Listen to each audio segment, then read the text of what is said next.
Okay, so what I'm doing now is I'm taking my African mask that is printed out from the computer, my iPad project, and I'm going to flip it over and I'm going to put some glue around the back of it. And I'm going to glue this African mask onto my weaving. So I'm going to put a frame and then an X here in the middle.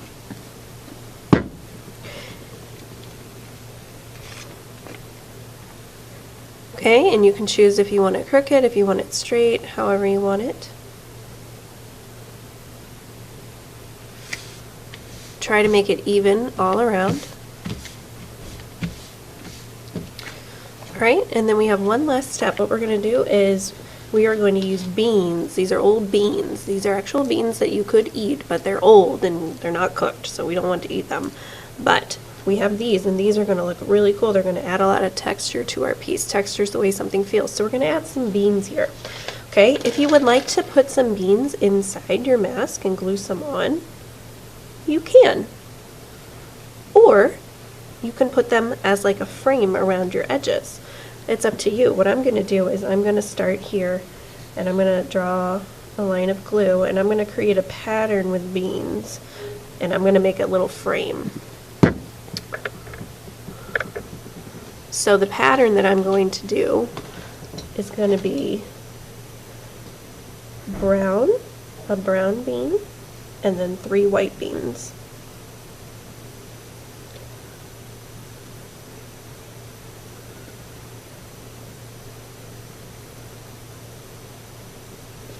And then a brown bean. So 1 brown and then 3 white. That's my pattern that I'm creating. Your pattern could be brown, white, brown, white. Yours could be all brown or all white. You can decide how you want yours to be. Notice how close I'm putting them together. They don't have space in between. It's not going to look too good if they have a lot of space in between because then we're going to see all your glue. We don't want to see that. So I'm making them touch each other so they're nice and tight. You might get glue on your fingers as you're doing this, but that's okay. And I'm going to do the exact same pattern up at the top. So I draw my line of glue first, and I try to keep it right on the edge there. Don't get it too far in your picture because you don't want it to ruin your picture.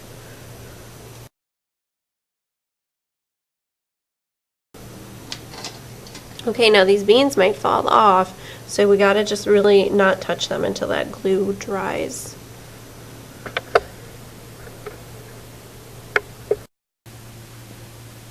Here's my African mask all complete. The beans have been glued on and they're dry, so now they feel a lot more sturdy.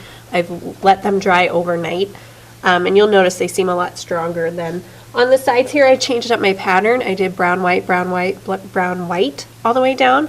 So the sides have a little different pattern than the top and the bottom. But this is my African mask assignment using technology, weaving, and adding texture with found objects.